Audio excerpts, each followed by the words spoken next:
ألف لام ميم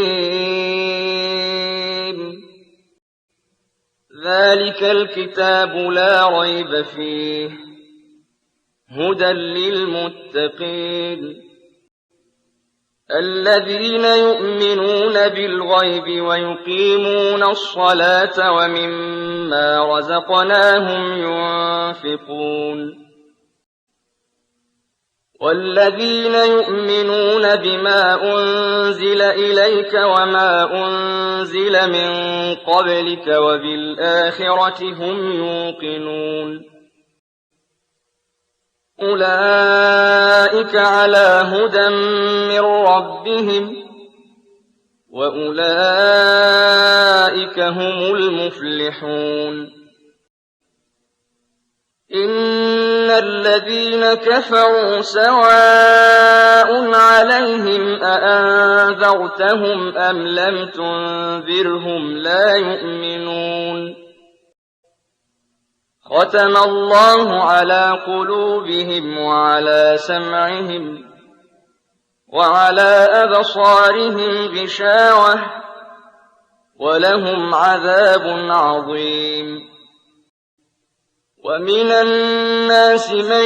يقول آمنا بالله وباليوم الآخر وما هم بمؤمنين يخادعون الله والذين آمنوا وما يخدعون إلا أنفسهم وما يشعرون في قلوبهم مرض فزادهم الله مرضا ولهم عذاب أليم بما كانوا يكذبون وإذا قيل لهم لا تفسدوا في الأرض قالوا إنما نحن مصلحون ألا إنهم هم المفسدون ولكن لا يشعرون وإذا قيل لهم آمنوا كما آمن الناس قالوا أنؤمن كما آمن السفهاء ألا إنهم هم السفهاء ولكن لا يعلمون وإذا لقوا الذين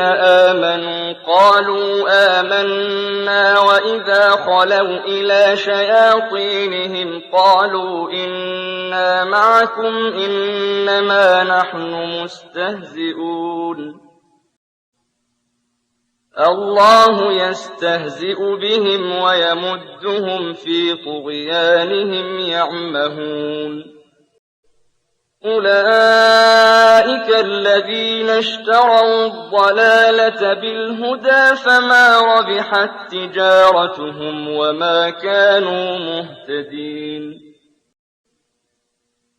مثلهم كمثل الذي استوقد نارا فلما أضاءت ما حوله ذهب الله بنورهم وتركهم في ظلمات لا يبصرون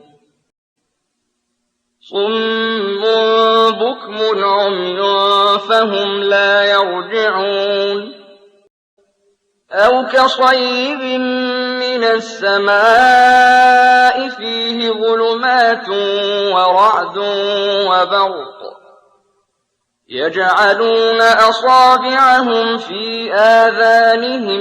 من الصواعق حذر الموت والله محيط بالكافرين